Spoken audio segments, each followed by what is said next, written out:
So it being Tuesday, January the 28th, 2025, I'm going to call the regular Board of Health meeting to order and welcome everybody to the meeting. I will start as we do with our land acknowledgement. Renfrew County and District Health Unit is located on the unceded territory of the Algonquin and Anishinaabe people. We honor the land and peoples of the Algonquin and Anishinaabe, whose ancestors have lived on this territory since time immemorial, and whose culture and presence have nurtured and continue to nurture this land. We honor all First Nations, Inuit, and Métis people, their elders, their ancestors, and their valuable past and present contributions to the land. Miigwech. And so our first order of business is to approve the agenda. And I will call for a motion. Ethel, seconded by Mike DeManoir. Thank you very much. All in favor? That is carried. And we have no delegations. Are there any declarations of conflict of interest? For the record, none declared. Now we have our minutes from the previous meetings. The first one is on the agenda is the draft from November the 26th. So if I could have a motion to approve, and that is Peter Emon, thank you, seconded by Jennifer Murphy, thank you. All in favor? Mike, okay, everybody's in, thank you very much, that's carried. Excuse me. Sorry, who's that? It's Mike. Okay, thanks, Mike. Yeah, in number 7, in those minutes, there's a minor change needed from the wording from new business to business arising. It's in Sure, that's like a friendly amendment. Is everybody in favor? Yeah, it's just a minor change. New business is further down in number 12. Number 7 is business arising. Right, thank you for noticing that. So we will amend that motion and I will call that question again. That was a friendly amendment. I didn't see anybody opposed to that. Okay, so all in favor with that amendment? Perfect, thank you. Then we move to the draft special board meeting minutes of December the 19th. And we did correct that motion form to show the December 19th date. So I'll call for a mover for that, please. And Carolyn, thank you. Seconded by Mike DeManoir, thank you. All in favor? Perfect, that's carried. And last but not least, we have the draft minutes from the 7th of January. So again, I'll call for a mover, please. And that's Jim Mannion, thank you, and a seconder. Mike DeManoir, thank you very much. And I'll call the question. All in favor? Okay, great. Thank you. That brings us to our business. No, there is no business arising at this meeting. We move on to staff reports, and Jason will come up first. And I know as we were talking before the meeting, there is a lot of great information in there. So I'm going to mute and bring Jason up. Thank you. Hi, good morning, everyone. So I will start off with our health promotion programming and give you some updates there, starting with our efforts to address substance related harms. Then I'll talk about some of the training initiatives that are going on, and then finish this section on talking about seniors dental. So just starting out to talk about the Renfrew County and District drug strategy. Before I get into that, I have to say that we got some amazing news yesterday that the local application for a heart hub, a homelessness addiction recovery and treatment hub, was successful, and so that's huge for the Renfrew County and District. And so I just wanted to say congratulations to the county and to Pembroke and to all the partners that were involved in putting together that fantastic application. And just as a reminder, I know we talked about this before, but it's quite substantial. It's about $6.3 million per year that's being committed for the heart hubs, and their intent basically is to better integrate treatment services for individuals who have addictions, and then to also to provide additional services And then a part of that 6.3 million per year, about 1.3 million is to be dedicated towards supportive housing. So the importance of housing is set, front and center in the Heart Hub model. And so it's fantastic news, but the timelines are very tight because these are intended to open at the beginning of April. So it'll be a very busy time, I'm sure, coming on to address that. And as it relates to the drug strategy, I just wanted to say as well that it's really going to help address all the different priorities that have been identified in the treatment pillar. So that's really exciting. Reducing wait lists for treatment that exist across the county, providing a wider breadth of services, as well as more integration. Um, and then I see Warden Iman that you came off mute. I don't know if you wanted to say something or. Sure. Yes, please. So thank you very much. We're very fortunate, and thank you for sharing that with everybody, Jason. We're very fortunate. As I said yesterday, the whole community has embraced this application, and all the service organizations have contributed to it. And we've said for some time now that we think that if everybody cooperates, we can fill the gaps in service. And I think that it's a perfect example of it. So we're extremely excited, and as you noted correctly, August or April, I wish it was August 1st. April 1st is quite a tight deadline, but we've met tight deadlines before, and we have started laying some of the groundwork. So again, thank you to everybody, and we're going to lean very heavily on Jason and the drug strategy as part of the as part of the path forward. So this is a win for the whole community that treat and serve this population and all of the population. It's not just about homelessness. That's a major part of it, but it's about assisting people to shake the shackles of dependency on alcohol or substances. And that was a gaping hole in our ability to contribute to the good health of our community. And now we're filling in that hole. So thank you. Thank you. Yeah, and just tiny bit more background on this. Originally, there were actually only going to be 9 additional Heart Hubs funded by the province, but I think they saw the need across the province, so they ended up doubling that to an additional 18. And so it's actually 27 in total, because prior to that, there were 9 former supervised consumption sites that were converted to Heart Hubs, and that was announced earlier in this month. So this is now another 18. And however, it was still quite competitive with over 80 applications. So, clearly there was a compelling case made for Renfrew County. So moving just on a little bit here into the update, I wanted to tell you where we're at with the drug strategy, and just acknowledge as well that given this success with the Heart Hubs, there could be some impact on our timelines because we're relying heavily on all the partners that will be involved in standing up the Heart Hub. So, however, there's quick progress being made. I would say we've already, in terms of the written report with the priorities for each of the 4 pillars that we want to release early this year, we already have 3 out of 4 of those drafts largely completed. So at this point, really, we're just waiting on the community safety pillar and having that report. Really, this is just going to be the beginning with the priorities that we identify at the outset. I think we can already see the benefit of just the really great collaboration going on and breaking down silos between all the different organizations at the table. And I also think a major part of it that will be significant is with each pillar, we're identifying indicators that are generally involving many different organizations. And so there's going to be increased data sharing and regular updates related to those indicators, which I think will be essential as we have this ongoing monitoring and evaluation, improving our response.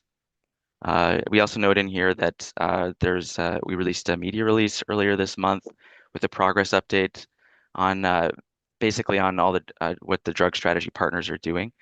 And so we did mention the Heart Hubs application in there. It hadn't been approved yet. We talk about how we've increased naloxone distribution and, for example, doubling our partners involved in that program relative to 2023. Talk about the social media campaign on anti-stigma, and then as well as the PHAC, Public Health Agency of Canada funding that will enhance MESA's mobile services. And then another important piece of that is we have a community engagement survey, which will be an essential input into the initial report of the drug strategy steering committee. And so we already have over 100 responses on that so far, but we're looking to have as wide of uptake as possible with that survey. So if you get an opportunity to discuss that with any partners that or on any relevant venues, that would be appreciated. And then the last part of this section, I'll just talk about our latest drug-related harm surveillance data, or the key things that we're monitoring there. So in 2024, there ended up being 27 suspected drug-related deaths. Still far too high, but this does represent a 34% decrease from what we saw in 2023 when we had 41 deaths. The province as a whole, Ontario as a whole, also saw a decrease in drug-related deaths in 2024 compared to 23, but it was smaller. It was 8%. So I would say that it's still early. It's hard to, fully interpret the causes of what's going on at this point, but the reduction we're seeing, I think, may be a result of all the local strides that are happening and addressing the crisis.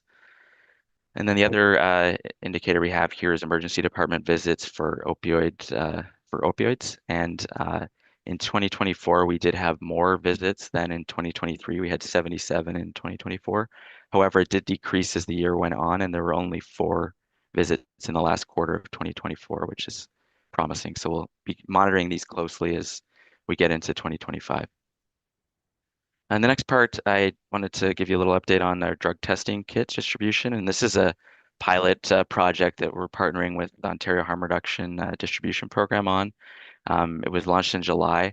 And these are test strips that allow people to test for fentanyl, benzodiazepines, or xylazine in their substances. And we've distributed 464 of these so far, and having quite a positive response from our clients. And basically the idea here is it allows them to take action to reduce their risk based on the results that they get. And we do hear that the results influence behavior and result in behavior change. The next part I'll just touch on briefly is on alcohol. We're continuing to inform the public on the updated alcohol guidance that just came out in the last couple years for Canada, which basically shows that any reduction in alcohol is beneficial to health, and that we can't really say there's any safe level, any level of alcohol consumption does increase risk for factors like cancer, as well as other health risks. So over the holiday period, we shared some recipes for non-alcoholic mocktails, sort of as a fun alternative, and you can see one of those examples there. The next part on tobacco and vaping, just wanted to let you know that we're partnering with the Renfrew County and District School Board, as well as the University of Ontario Institute of Technology, on delivering and studying a program on a vaping prevention program called Catch My Breath. So our CDHU staff will actually be delivering the program to several grade 9 classes across Renfrew County and District over this spring and fall. And working together with the school board and the researchers, we'll be having an initial survey to assess knowledge and intentions to vape, and then 1 year later as well, seeing what kind of effect the curriculum has had on those measures. And then there's 2 training initiatives that I wanted to touch on. The first is with Eating Disorders Ontario, and it's funded by the Ministry of Health. And so this is around evidence-based strategies to prevent eating disorders. As part of this, we're partnering with school boards, and 26 of our RCHU staff from our Healthy Communities, Healthy Families, and Infectious Diseases program areas are participating in the training. So we're really happy to have them be able to take that knowledge and integrate it into their day-to-day work so that we can contribute to the efforts to prevent eating disorders. The next training that I have on here is in our Healthy Babies, Healthy Children programming. And this is funded through the Ministry of Children, Community, and Social Services. It's to provide perinatal cognitive behavioral therapy training to staff in our Healthy Babies, Healthy Children program. And we have 5 of our CDHU staff participating. You may recall that we are actually running this initiative, providing to the community perinatal mental health services. However, what this training will do is expand it throughout our general Healthy Babies, Healthy Children home visiting program, and allow the cognitive behavioral therapy skills to be integrated, day to day as that other programming is being delivered. So we're really excited to be a part of that. And then last, under health promotion, I wanted to touch on the Ontario Seniors Dental Care Program. So just as a quick reminder, this provides dental care for adults 65 and older who have a lower household income. And it's provided through our Pembroke and Barry's Bay clinics directly. And then we also have service level agreements with dentists across Renfrew County and District. This year, we made some changes to better use our 2 dental operatories that we have in Pembroke, and we're able to increase our efficiency and therefore access to services. And we had 567 dental services appointments, as well as 493 hygiene services provided in 2024.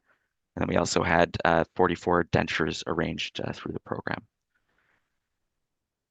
So moving on to health protection, I'll give several different updates, including on respiratory illness activity, what's going on with whooping cough locally, our seasonal immunizations, as well as our work around routine childhood immunizations and the Immunizations of School Pupils Act, and then finishing off with emergency preparedness work and healthy environments.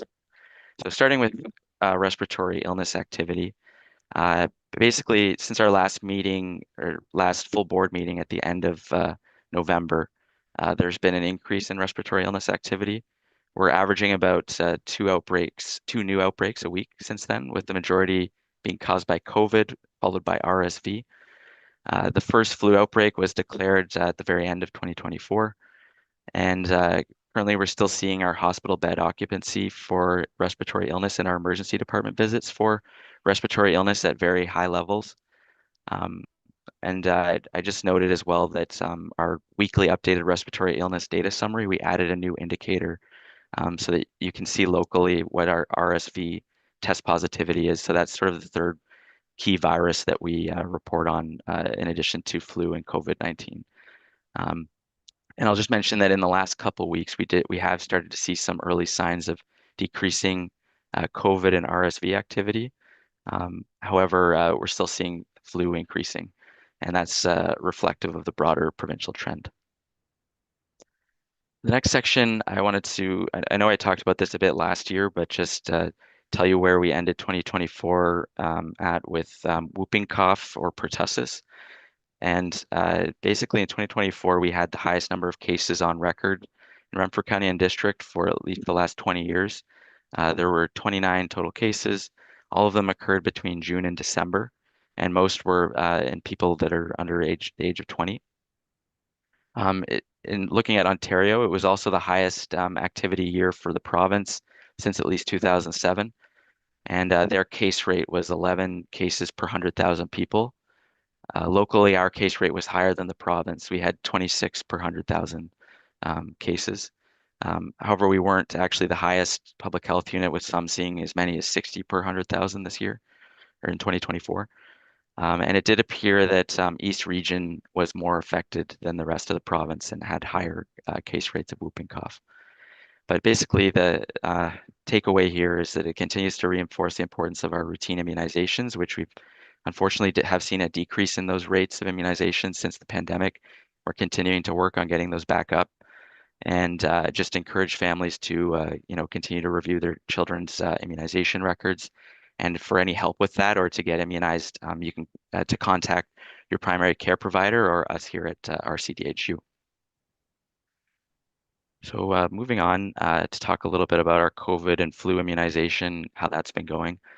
We've concluded our large community clinics in December, but we are still offering COVID and flu immunization to people that have a higher risk of severe illness, as well as to children 5 years in age of under, because they can't always receive those immunizations through the pharmacies. And I'll just touch on COVID in particular because we have the best data for the immunization rates there.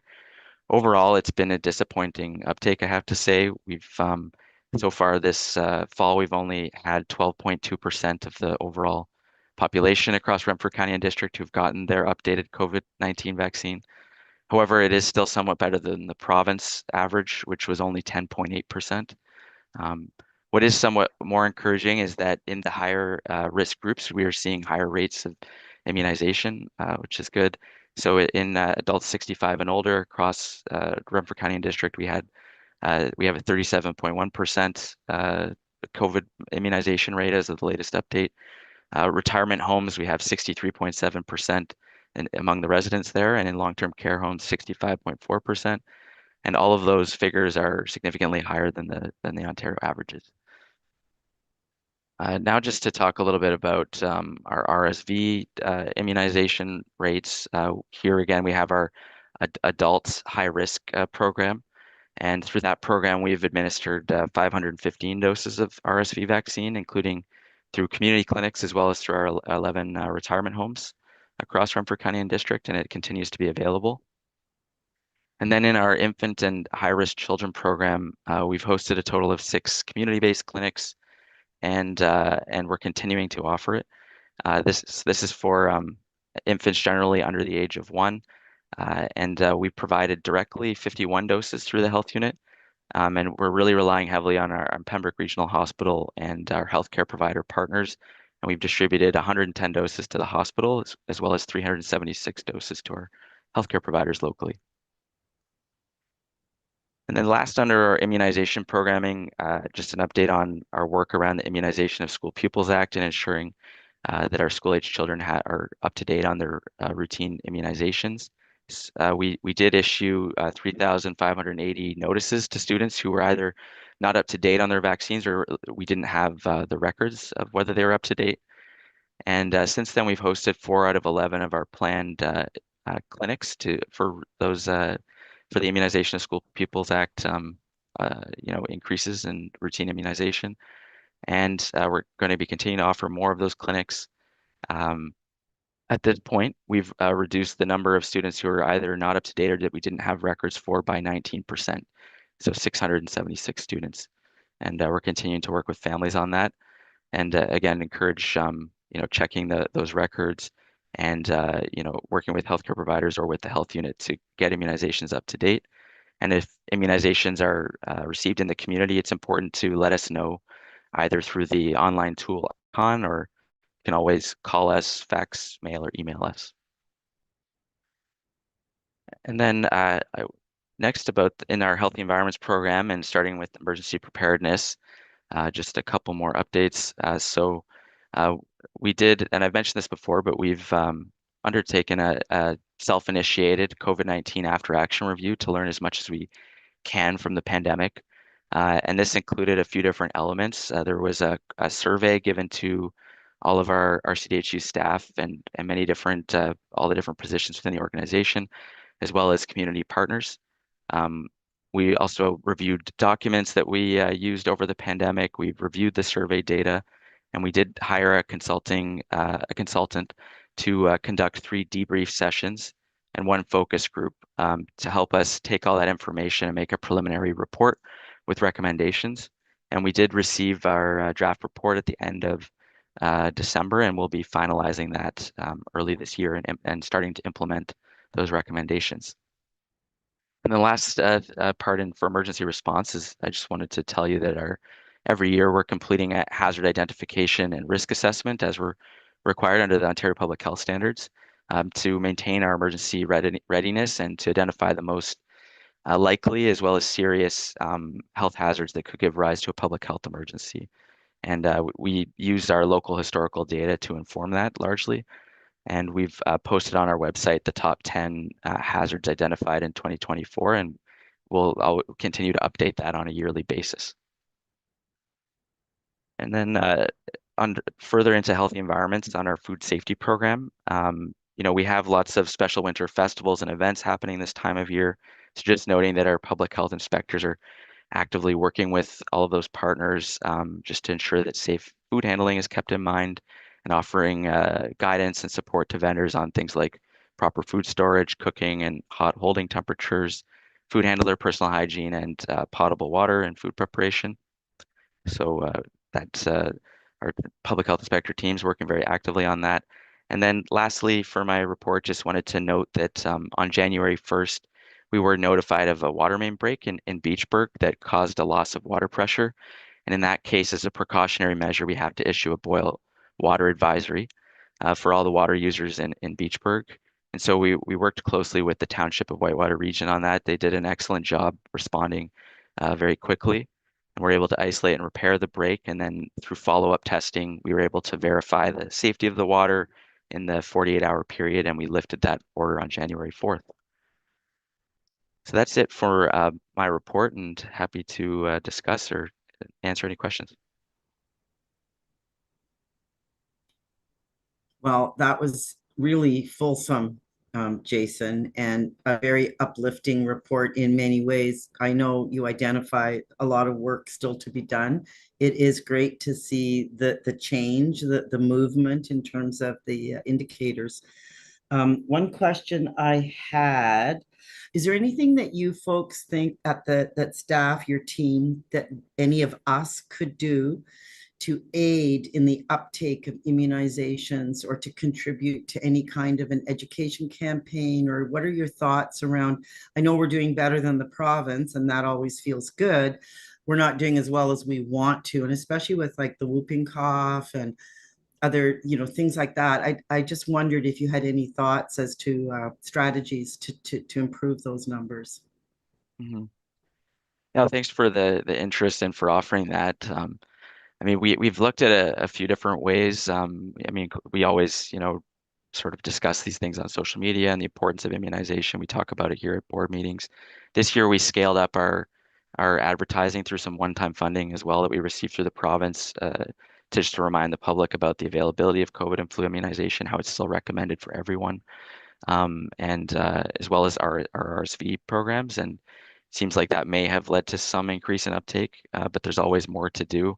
I think that everybody here on the board sits on many different tables and has leadership positions throughout the community. So just any opportunity you have to discuss the ongoing importance of these seasonal respiratory illness immunizations that we're still seeing a significant toll from, in particular, COVID, where we're still seeing many deaths caused by this every year. That we could, largely reduce if we were to increase our immunization rates. And so, I guess I think that's the main thing that occurs to me. We'll do we'll as we do every year, we'll review as we get into the summer months and about how we can better communicate it. And I'm also, open to any thoughts from the group. So. Thank you. Are there any, Jennifer, unmute. Thank you, Chair. Jason, as always, an amazing report. It's a bit distressing knowing that school-age children are not being immunized as they should be, as we were when we were kids. But I think that's going to be an ongoing issue. The question I did have with regard to your eating disorder program, are you bringing in people who have lived eating disorders? I'm not actually sure if that is part of the training curriculum, but I'll just ask Patty, our Director of Health Promotion, if you could comment on that. And if we're not able to, we'll get that information for you. Good morning. Thanks, Jason. And what we could share was this training was brought to us from a sort of provincial level that really looked at prioritizing awareness around attention to our communications, to inform friendly language, to be inclusive language around body images and of that nature. I can't speak to the details of the training that occurred through that entire day, but we could get back to you more on that as well. Thanks, Patty. I just think that if there was an opportunity to bring in people that have had eating disorders, body morphing, all of that, I think that it's very important. I know that we do our best now to accept all body types, but there is still that danger out there, bulimia, anorexia, and quite frankly, overeating as well. So I think that I know that this isn't, an RSV or a COVID, but it's long-term damage to your body. And I applaud the health unit for taking it on. Thank you. So I don't see any other questions or hands. Oh, yes, Ethel. Yes, thank you, Jason. Oh, can you turn your volume up? It's up as high. Can you hear me now? Yes, thank you. Okay, thank you. Yeah, I'd be interested in getting more information on eating disorders, on what's doing and the training and more about it. And as Jennifer said, it'd be nice. I know we have packed agendas, but if we could have someone speak about eating disorders. I think it's kind of the hidden, the hidden illness that nobody wants to talk about and that nobody wants to touch. So thank you. Certainly, we'll follow up with more information and maybe bring that to the next report that I give, in about a month. So seeing no other hands, taking another look, can I call for a motion to accept the report of the MOH? Mike, Demanwar, James. I think James actually got up there first for moving and Mike was a second. All in favor? Thank you very much. And now we are going to call on Lena to present the food affordability report that the health unit prepares every year. Thank you very much. Good morning, everyone. Melissa just mentioned that there might be some technical issues with the images in the PowerPoint, so I apologize for that. Can you see the screen okay there?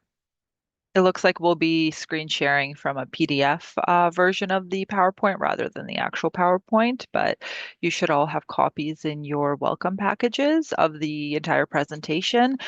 And I wanted to let you know that you also have a copy of the complimentary infographic that supports the report as well, just to provide a little bit more of a concise visual of the report. But thank you all so much for having me today. As I'm sure Dr. Morgenstern mentioned, my name is Lena Jensen. I'm the community nutritionist here, and we'll be talking a little bit more about the Monitoring Food Affordability in Renfrew County and District report.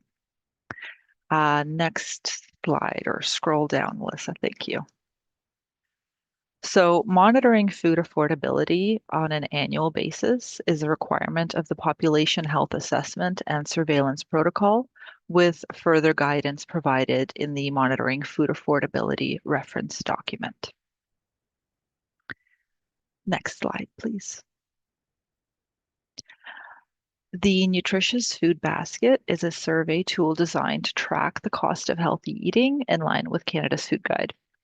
It involves collecting the prices of a standardized list of 61 food items from a sample of 9 local grocery stores. The survey results reflect the average cost of each food item and the required quantities for different age and sex groups to meet recommended nutritional guidelines. As it is an average, therefore does not represent any specific individual or cultural needs, unfortunately. The monthly cost of nutritious food is then combined with local rental data from the Canadian Rental Housing Index and is then compared with various income scenarios. Next slide, please. And monitoring food affordability aligns with 3 of the 4 of Renfrew County and District Health Unit's strategic directions. One being service excellence.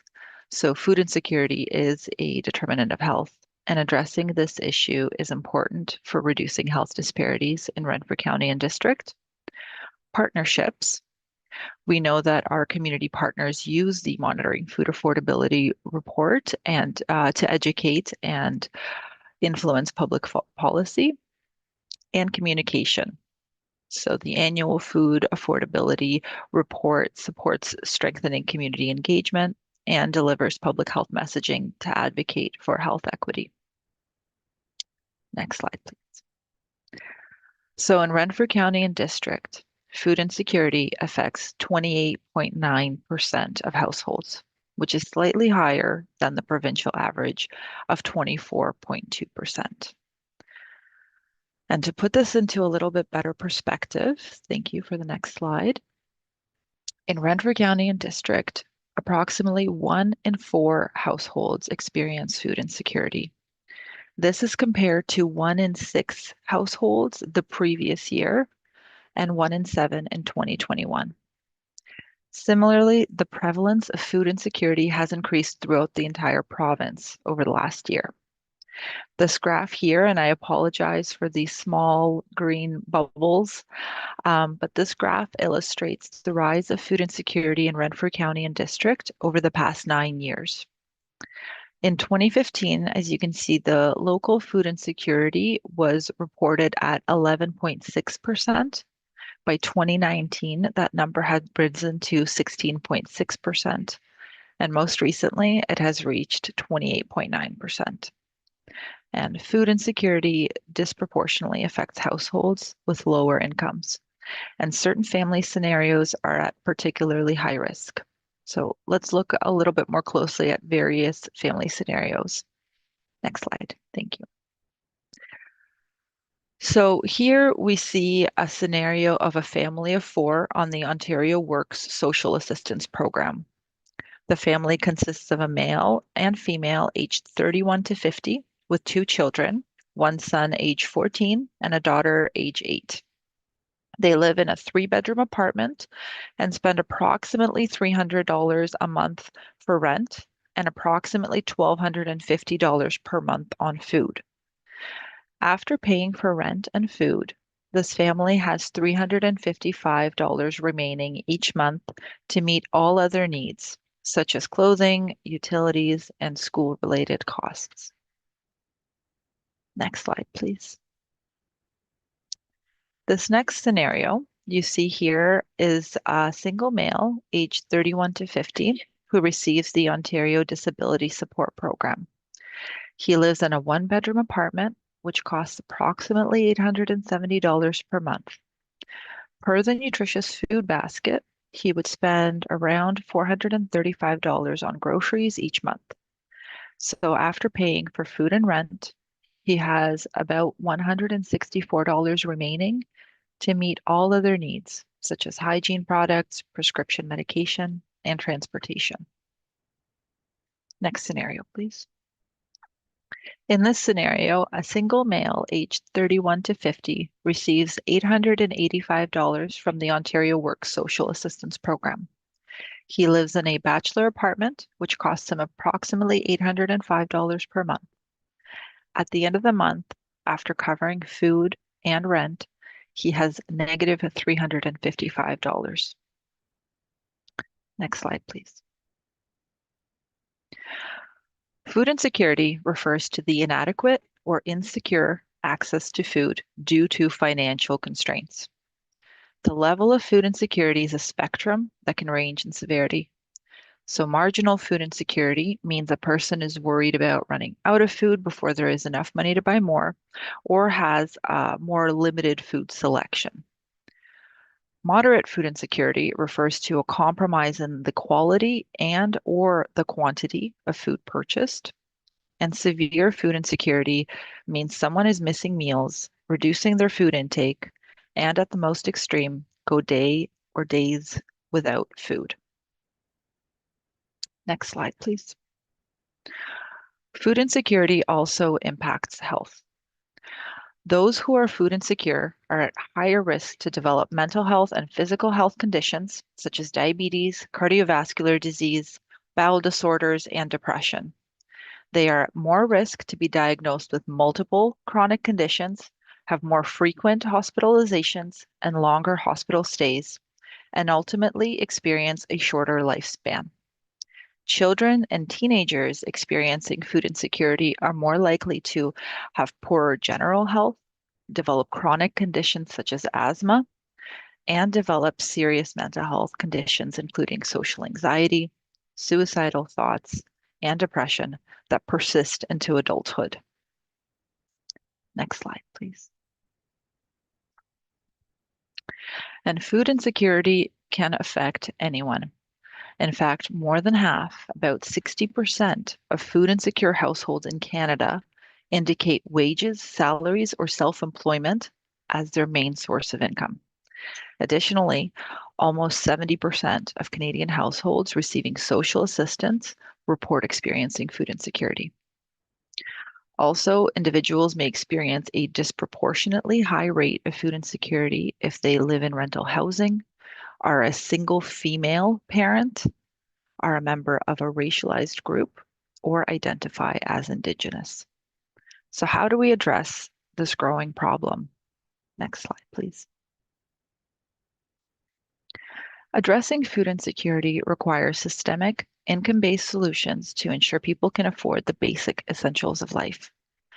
And income-based solutions could include indexing social assistance rates to the cost of living, reassessing the existing income support programs for individuals with low incomes, such as the child benefits and disability benefits, expanding tax filing programs to ensure households living with low incomes have access to all eligible government subsidies, and basic guaranteed income for all. Next slide. And this is just some reference. Thank you for your time. I would like to open the floor to address any questions you might have. I see Troy. Well, thank you so much for your thank you so much for your presentation. I'm just wondering, is there an opportunity to, how do we minimize food waste and how do we, I use an app, it's called Too Good to Go. Good opportunity for individuals to look and see, businesses, end of day, maybe they have excess bread. McGuire's Donuts has donuts available at discounted prices instead of throwing it out, and it's perfectly good food. How can we expand that? Or is there an opportunity maybe just to get that, initiative out to, all retailers in terms of, if there is an opportunity to get rid of product at the end of life or end of the day, to utilize, such a system such as Too Good to Go. And I think that would, we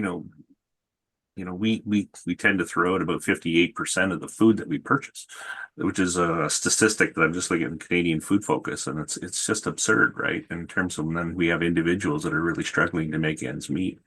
As much as we want to advocate for more dollars for these social services, it's just that there's not enough dollars to go around, period. So I'm just thinking in terms of a more local way to address these and tackle these types of issues. Is there an opportunity to educate people, maybe educate businesses in terms of opportunities to donate, food that's near expiry to individuals that will actually use it instead of 58% of that food ending up at our landfills.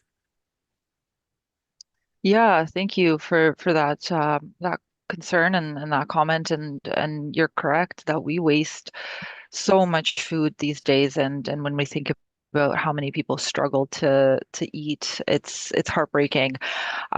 With regard to local food programs like that to minimize waste, I believe there is some ongoing collaboration currently through the collaborative program with Mesa and McKay Manor for the warming center that already utilizes some of these programs to minimize waste of local stores in the Pembroke region.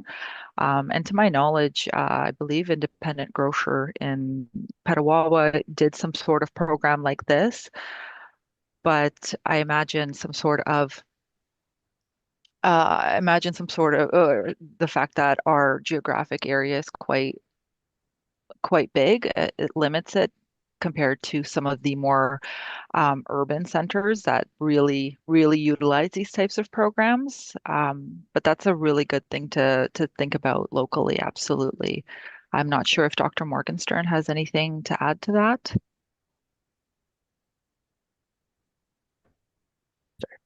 No, that was great, Lena. Just to note, and we always have to keep food safety top of mind as well. And, you know, our health inspectors are obviously heavily involved in that. But I think we're more than willing to explore ways that we can better utilize the food that might otherwise go wasted with our partners through Mesa and other partners that are providing emergency food access to community members who need it. It's the only thing I'd add.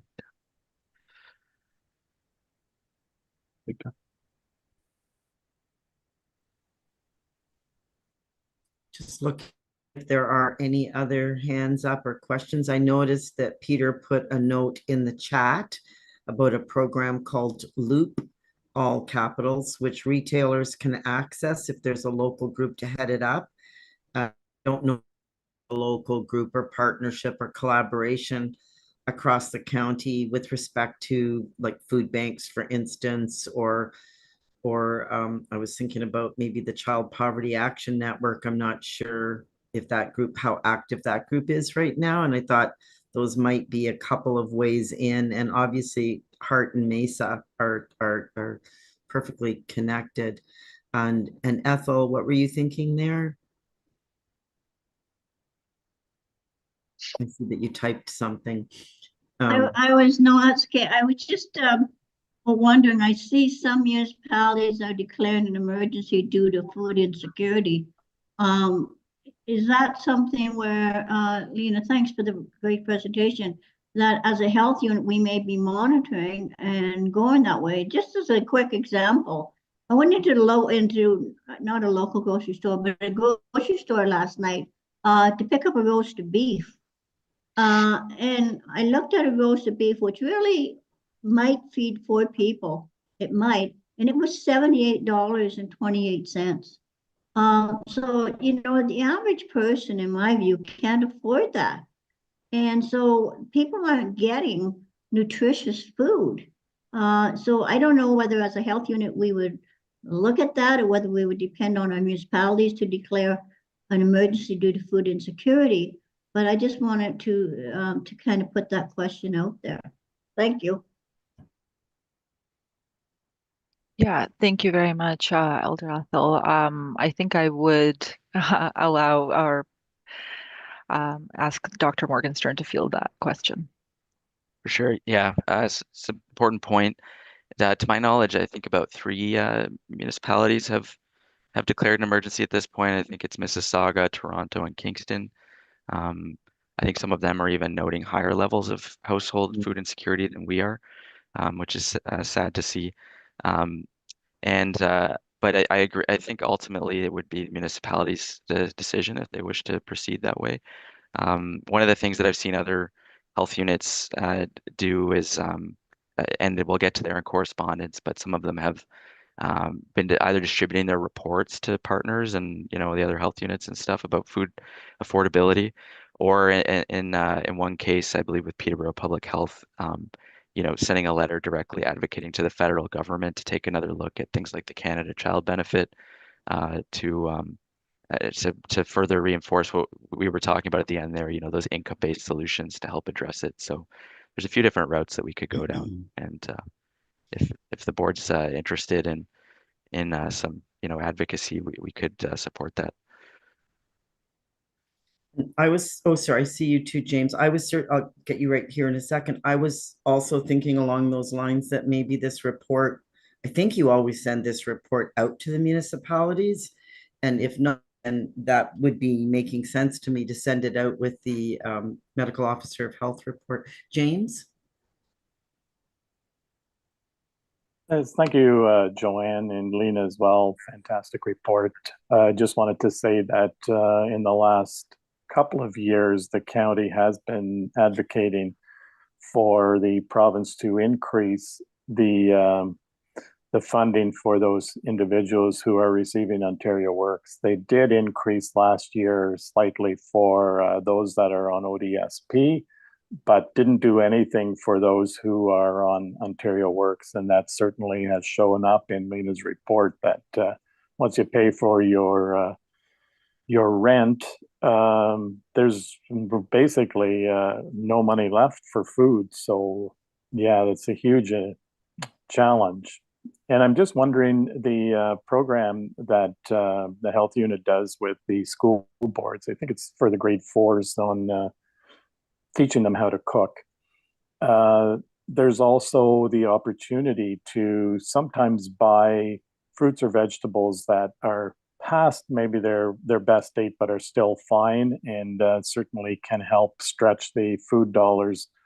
And even in the meat aisles, quite often they will discount that by 50% at times if it's on the same day or a day before the best before date. So just a couple ideas. And as I say, I'm not sure if there's any education in the school program for education regarding where to find or how to stretch food dollars.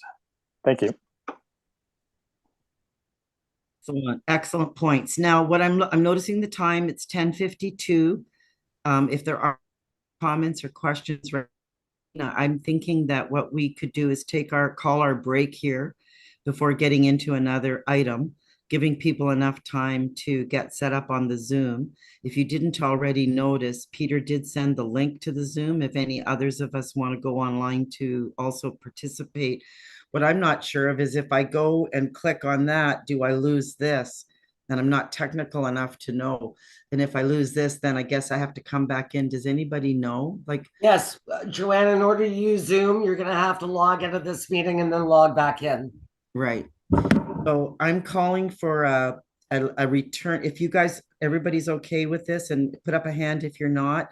I'm okay. And otherwise I would be saying that we would try to log back into this meeting for 11:15. Yes, Ethel? I'm sorry, Joanne, the link is gone off my computer for the meeting with Yakubowski. Can somebody put it back on? Okay, just a sec. Let me look in my chat and see if it's still in there for me from Peter. Oh, I see it. So maybe I can copy that. Control copy. I think what I'll do is I'm going to email that to you, Ethel, and see if it works. I don't know if it does. Does anyone know if what I'm trying to do is logical? Can I just email her that and have it work? It should work, Joanne. Okay, thanks. That's what I'm going to do then, Ethel. I'm emailing. Thank you. I'm emailing it to you now. And thank you. You're very welcome. I'm just going to, the subject's just going to say link. And there we go. Okay, that should work. Oh yeah, push send so it doesn't end up in my drafts. All right, I had to talk myself through that one. So we'll rejoin this meeting at 11:15, and hopefully that's going to work out okay for everybody. Thank you all. We'll see you shortly. Zoom our meeting, our next agenda item. We are under item number 8 on the agenda, and our next item is the CEO report to the board. And so we'll bring Heather Daly up for that. Thank you. Great, thanks, Joanne. Well, to the members that are here, I'll give a quick update. There's a staffing update to begin with. And the news we're excited to welcome Erin Verreken as RCDHU's new Director of Health Protection. She wasn't able to make the meeting today, previous commitment, but Erin does bring over 17 years of experience at RCDHU, a wealth of knowledge and expertise. She previously served as our Manager of Clinical Services and played a pivotal role in our COVID-19 response, leading the local rollout of our vaccine campaign. So I'm welcoming Erin today. On the Ministry of Health, strengthening public health updates, the ministry did issue an executive lead memo in December and shared updates on the strengthening public health. The 1% growth to mandatory base fundings for 2025 and 2026 was confirmed. And the review of the provincial funding methodology for public health continues, and they will be sharing next steps and timelines as it becomes available. Voluntary mergers. So as of January 1, the number of health units has been reduced from 34 to 29 following formal government announcement of support. And there's a link to that announcement that came out about that. So the 9 health units that have merged into 4 are listed on the screen. So Porcupine and Temiskaming, Grant County and Haldimand Norfolk Health Unit, Halliburton, Kawartha, Pine Ridge, and Peterborough, into a very long name that they're still in the branding process. So we await to hear what their name will be. And then the Hastings, Prince Edward counties, Kingston, Frontenac, and Lennox and Addington, and Leeds, Grenville, and Lanark. And they have become the Southeast Health Unit. And just for information purposes, included in the report is a modified map, and it's showing the boundaries that I've added in black with the new 29 health units. So for your information and viewing pleasure. Standards review. The ministry is continuing to review the OPHS, the Ontario Public Health Standards. They are addressing and incorporating feedback from the consulting process last year and looking for any other opportunities to reduce burdens at the local level. Revised document release date is expected to be now August of 2025, and with an effective date for the standards of January 2nd, 2026. So for 2025, our current OPHS standards are to be incorporated into our budgets and planning. On the subject of conferences and training, the Alpha Winter Symposium registration is now open. It's scheduled for February 12th to the 14th. It's $400 per member or per attendee. And more information is available in my links in my document. And there's also information on the January 2025 Alpha Information Break that's referenced in our meeting correspondence. New Year updates. So board calendar, there's a 2025 RCDHU board calendar posted on the board portal to provide information about anticipated dates, timing of key board topics, activities, and these are planned dates but are subject to possible change. Closing out 2024 is happening. Currently preparing the Q4 report for the ministry. However, the due date to the ministry is not yet known as of even this morning. Ministry templates have been delayed. They have not been received. So our team is gearing up for the 2024 financial audit as well. And today, later on, the board will consider the bylaw to appoint auditors.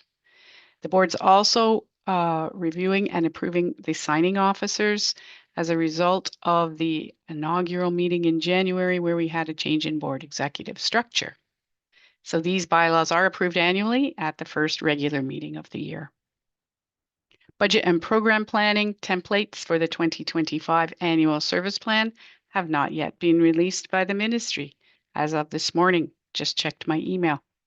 The plan was originally due to the ministry on March 1, 2025. However, they are extending this deadline. So the timelines for presenting to Resources Committee and Board of Health will be confirmed after we have more information with templates, etc. So stay tuned for that. Risk management and operations planning continues for 2025.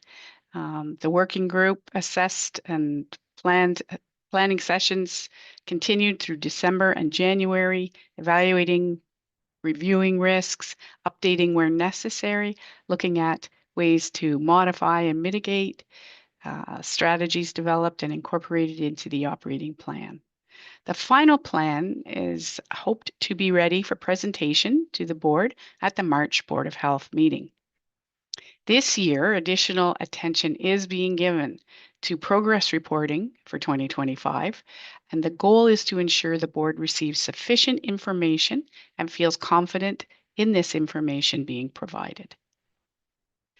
An update on the qualified donee status. The application was filed by legal to the CRA on December 19, 2024. And of course, it has been placed into their inventory and will be assigned for review as soon as possible. But we are hoping for a response date mid-2025. So stay tuned for that one as well. And finally, a few other minor items. Our address did officially change on January 1 to include Suite 100. And this is necessary to help direct deliveries and mail because there are many more new tenants in the building. We have many new neighbors now.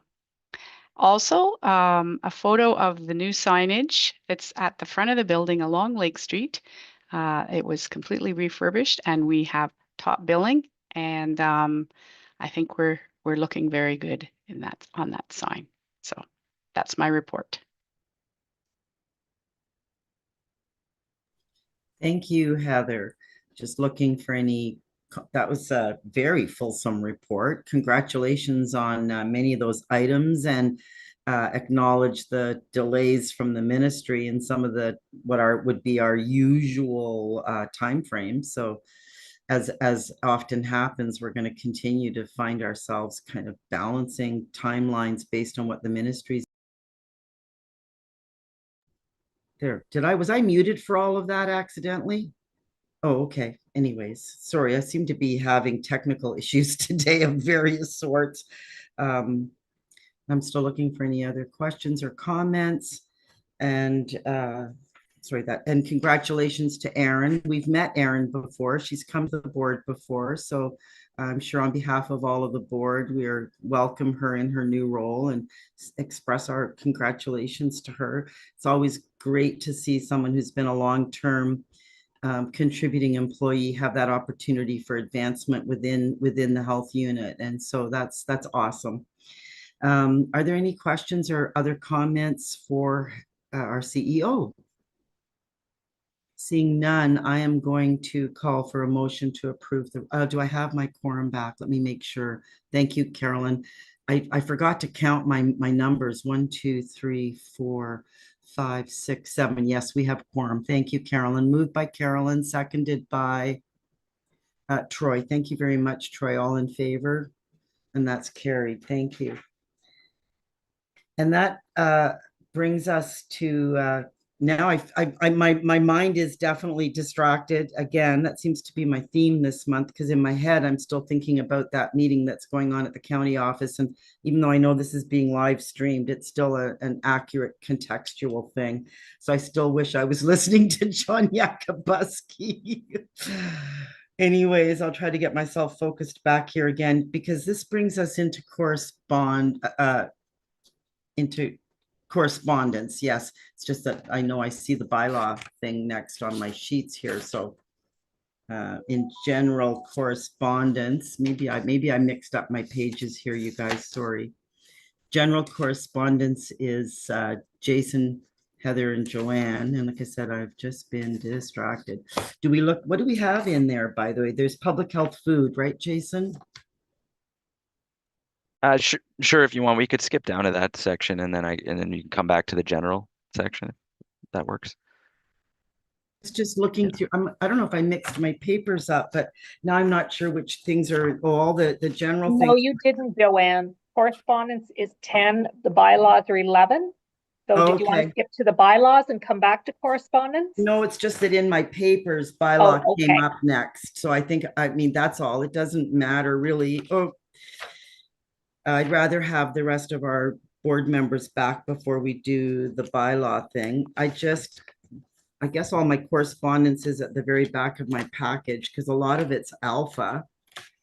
Oh, here we go. We got, pardon me, everybody, and thank you for your patience. Here's I think my correspondence starts with the January 7th letter from the County of Renfrew. Is that correct? Yes, thank you, Melissa. That'll help me. So we did get our letter from Peter, Warden Peter, telling us who's confirmed to the Board of Health for 2025 with attachment of their bylaw, and also council and committee meetings for 2025. So I think that one of the ways that that's always really helpful is when we are planning our meetings, we want to make sure on behalf of our directors who are political, part of the county, that we don't interfere with their meeting structure. So that was very helpful from Peter. Really appreciate that. And then the next thing I have in my hard copies is the Alpha info break. And as always, I did read through that and found it, very interesting, and noticed a few things again, like the pre-budget consultations. And I didn't know whether or not the date for that is still February is it February the 3rd, I think is the deadline. I didn't know whether or not locally we believe that we should be contributing to that. That was one of the things when I was reading through the Alpha break that I wondered about. Yeah, the online survey closes February the 3rd. And I don't know whether does our board have a history of participating in a collective way or just individually? I don't know if the municipalities participate. Does anyone have any? I don't see any hands up, so I guess it's just individual. Is that what you would say, Heather? That if anyone wants to do that, they just follow the link and do it? Yes, that's about right. I don't believe there's been a past history of our board ever submitting. However, the Alpha's submission is further down in the general correspondence, I believe. Right. I think I was reading that too and thought that Yes. they covered a lot of really important aspects of the importance of public health and funding public health appropriately. Right. Yeah.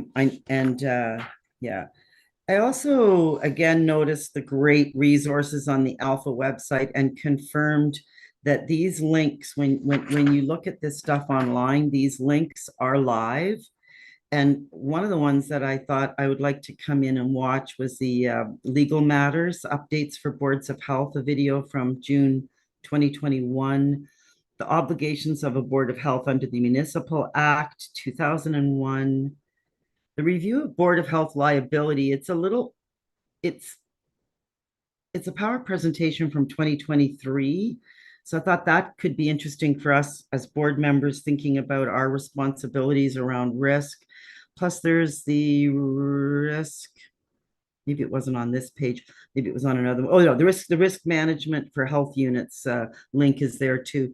And I figured that when the governance committee looks at risk as one of its first acts of trying to determine a board education session, that looking at these like resources or information pieces might be really helpful.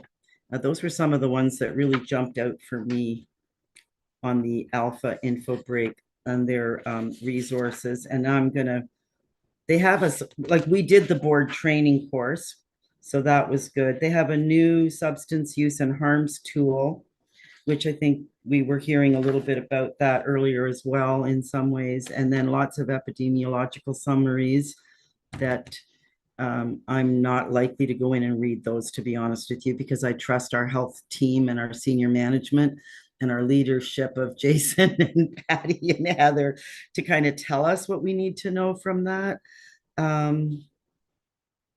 I don't know if anyone went to these climate change or early ethics of planetary health sessions, but they looked kind of interesting to me too.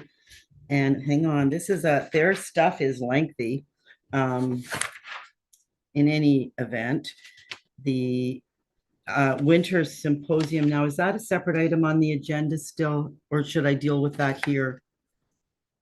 I'm looking for. We have a separate item on the agenda for that, Joanne. Okay, perfect. So I think maybe that's enough of a review of I did see that Trudy, our chair of Alpha, did attend Roma, so that was good. And they did talk about then I'm getting into the conference paperwork now, so I'm going to stop there.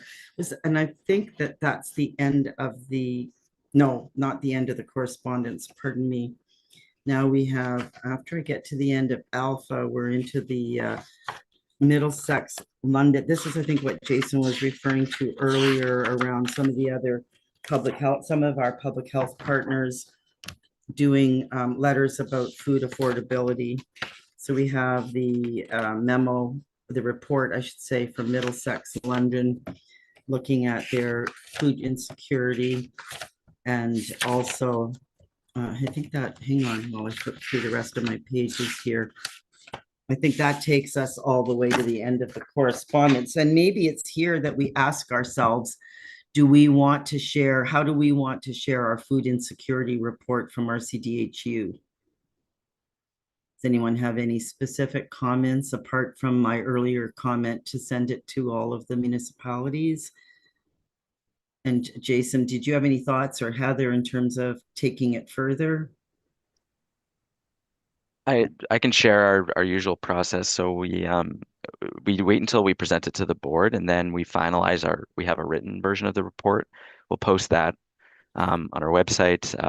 We'll talk about it through our social media as well. And I don't see any issues as well with, and I'm not sure if this is what we usually do, but we could share it with the municipalities as well. So.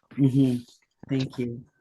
That way, if any municipality does want to issue or, make a statement about, an emergency or, et cetera, or any other action from that municipal perspective, they've got the data and the resource to look back to, right? All right, so I think that could take us to the bylaws now, even though I know I did that in a kind of scattered way. Is that correct? I'm looking at Heather now. Are you nodding? Am I okay? I'm just struggling as well to get through my different screens and go, where are we now? So yes, we are at the bylaws. But I finally got my head back in this meeting now. That helped me actually. I'm not thinking about the county or John Yakabuski anymore for the moment.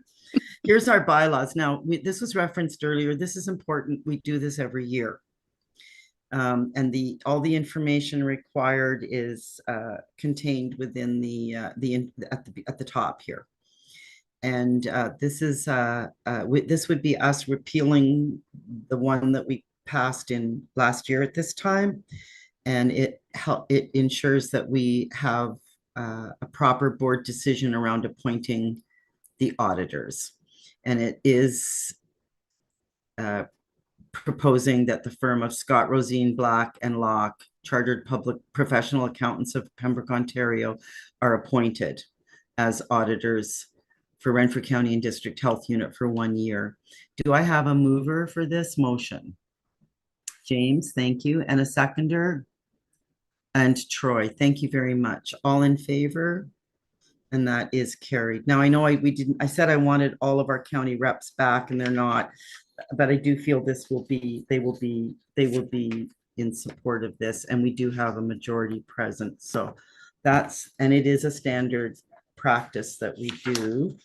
And I am turning my pages again. Okay, so this next one is the bylaw to appoint the signing officers. And if I didn't say it a minute ago, that resolution 11A is carried. So the next one is 11B, and that bylaw 2025-02 is for the appointment of signing officers and outlines the chair, board chair or vice chair, within the MOH or the medical officer of health or the CEO, chief executive officer. And all of the content of this bylaw is as our policy lays out. And once again, is the it's the reenactment of the bylaw that we would be repealing from last year. Hopefully I said that properly. Do I have a mover for this motion? And Troy is moving and Heather is seconding. Thank you very much, Heather and Troy. All in favor? And that is carried. Thank you. Now, I'm going back to my new business. Yes, Jason, please.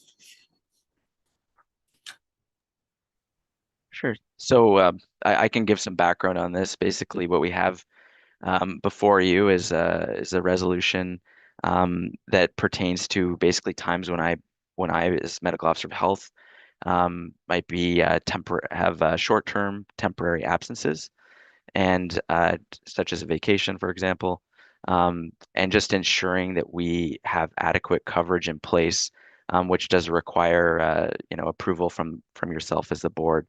And what we've done here is identified 2 health units that have agreed as their medical officers of health to provide sort of reciprocal coverage for those short-term absences. So that's the Eastern Ontario Health Unit and the North Bay Parry Sound District Health Unit. And what we've included there is that for basically absences for up to a month, that where there is approved vacation, for example, that I would to come up with a schedule for coverage with the MOH of one or both of those respective health units, and then inform the board chair of those arrangements so that's in place. And this is significant if, for example, they needed to have the authority to issue a Section 22 order or something like that, should there be a health hazard, infectious disease risk in the community during that time. And I hand it back to you, Joanne. Thank you, Jason, for helping to explain that. What I love about this is the ability to continue to partner and collaborate with our neighboring health units for almost what I consider mutual aid, whereby, you know, they help us and we help them. And together we just make a stronger public health network across the Eastern region. So I was really appreciative of Jason doing this, working this out.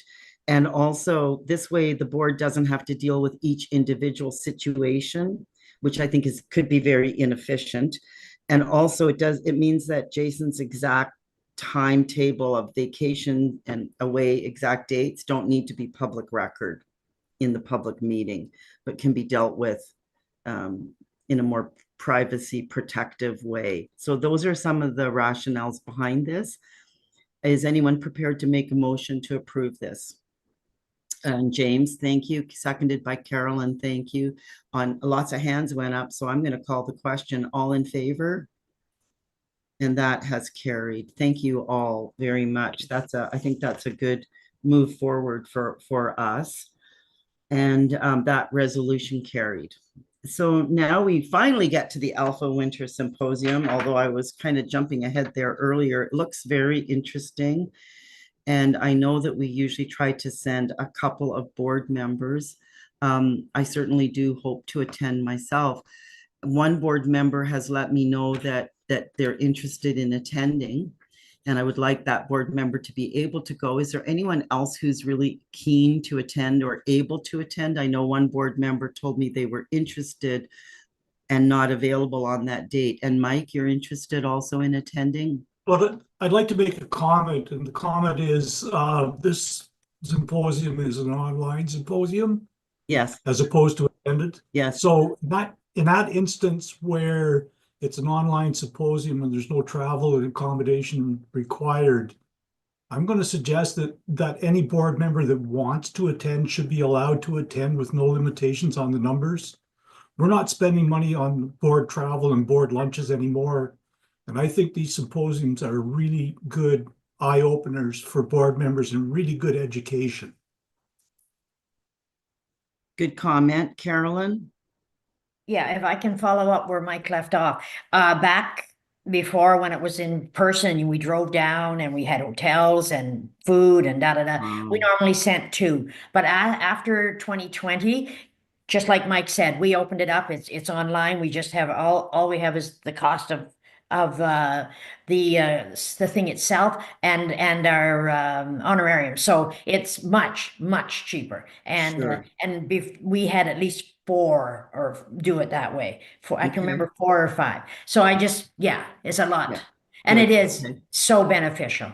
It's truly beneficial. Like, I have found those sessions so educational. It's like, and each time I go, I find myself learning a lot. So let's just sort of back up and say who is actually available and interested, as opposed to working from a limited starting point. And Carolyn, thank you. And then we can check with Heather in terms of if there's any budget implications. Who else is available and interested? Are you interested, Mike?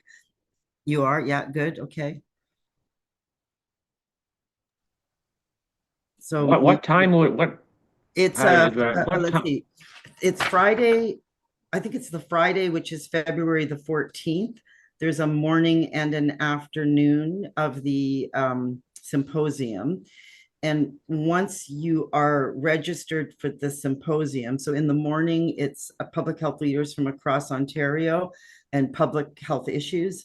In the afternoon, it's almost like the Board of Health, they call them section meetings. And the information there is usually a bit more specific to the boards. Once you're registered for the February 14th, the Friday, it allows you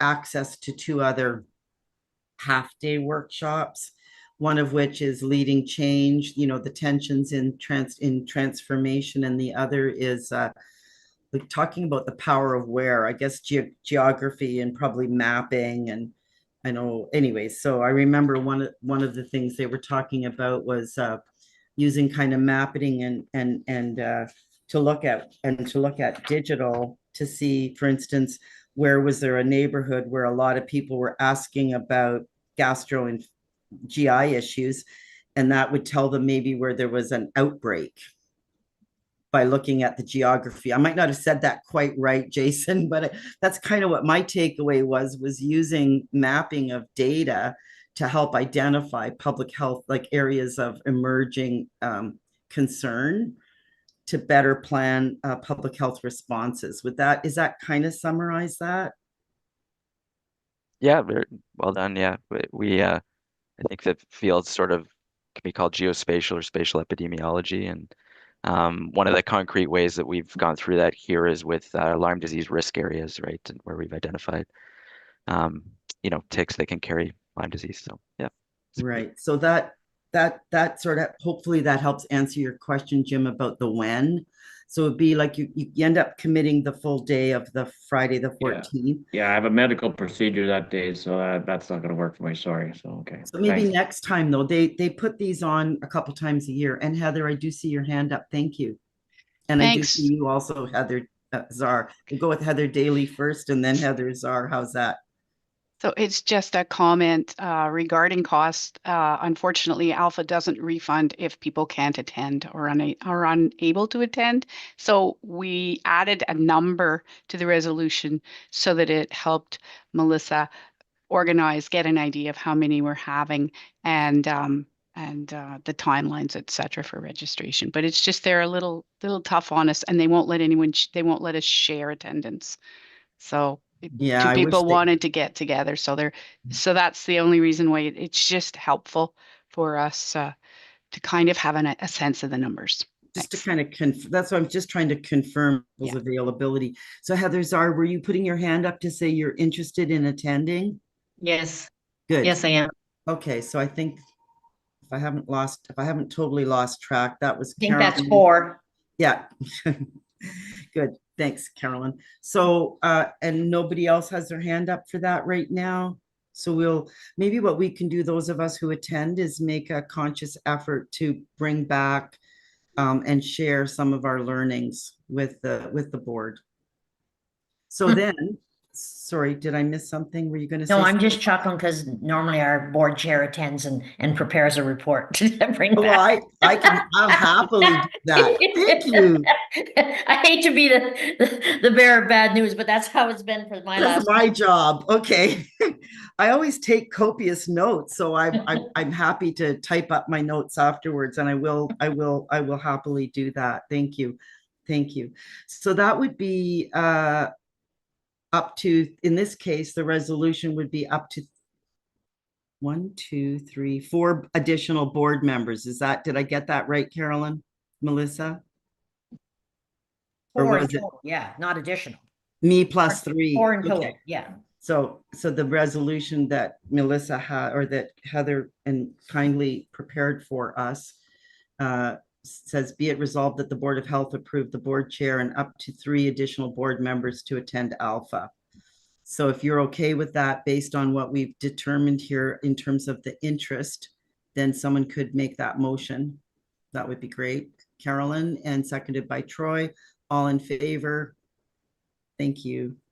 All right, you guys help me Just get for through. interest, how will we get an email with the link, or how will we connect with them? Thank you, Heather. Yes, Melissa will register us. And I think that Alpha itself will send us the link. And I know one time I was having trouble finding that link or something, and I wrote to Melissa and she wrote to Alpha, and then they sent it to me again. So if you have any trouble, like once you should get that email, and if it looks, if there's anything about it that you have a question, check with Melissa, because she's a great liaison to Alpha for us. Thank you. Let's see, did I call the question on that for passage? I did. Okay. Thank you. Oh, so that brings us to the action list.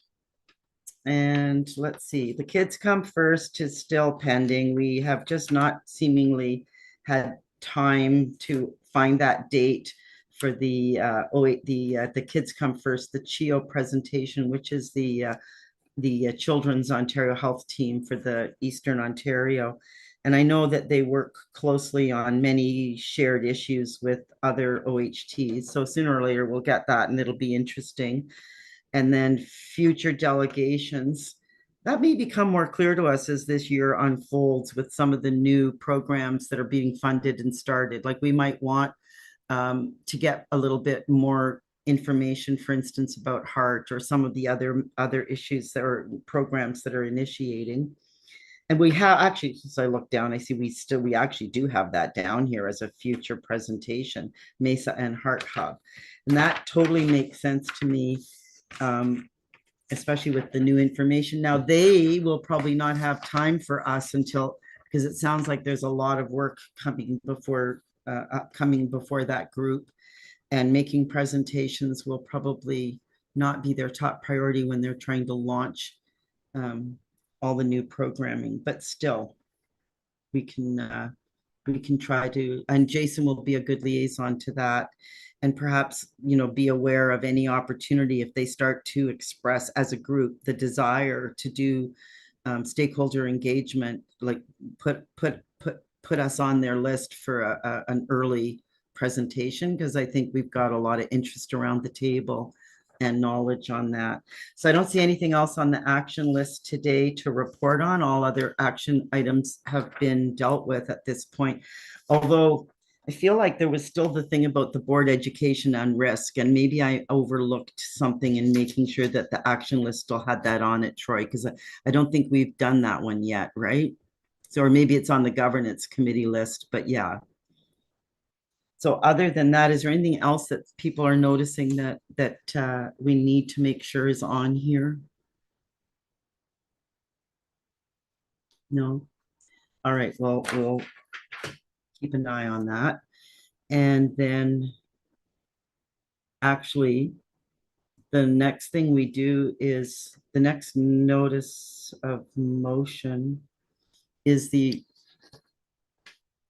adjournment. Is that right, Melissa? You are correct. I am correct. Okay, that's where we're at. That's great. So there being no further business at this time, we will call for an adjournment. And that would be Ethel moving and Troy seconding. All in favor? That's carried. Thank you. That was awesome. Our next meeting will be as listed on the agenda, Tuesday, February 25.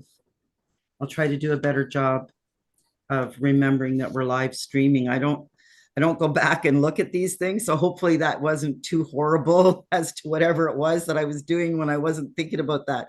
Troy, when the county meeting was going on, I was actually logged into both meetings on different devices. Oh, a little bit distracting. Yeah, that's for sure. I was distracted and I didn't want to leave the county meeting because it was so interesting, and Peter's not back yet. So I'm sure it's still going on. Certainly. But all right. anyway. Well, take care, everybody. All right. Bye. Thank you. Bye-bye. Have a wonderful day. Thank you all. Heather, did you want to stay on for talking about the action list? Sure. Thank you. Heather and Melissa or Jason or whoever normally, and maybe Ethel, if you like, stay on and we'll just take a quick. Is there anything else from this meeting around action that we need to deal with and make sure we add it to the list?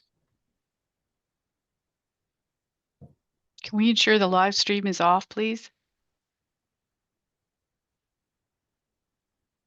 I'm still seeing YouTube up in my screen.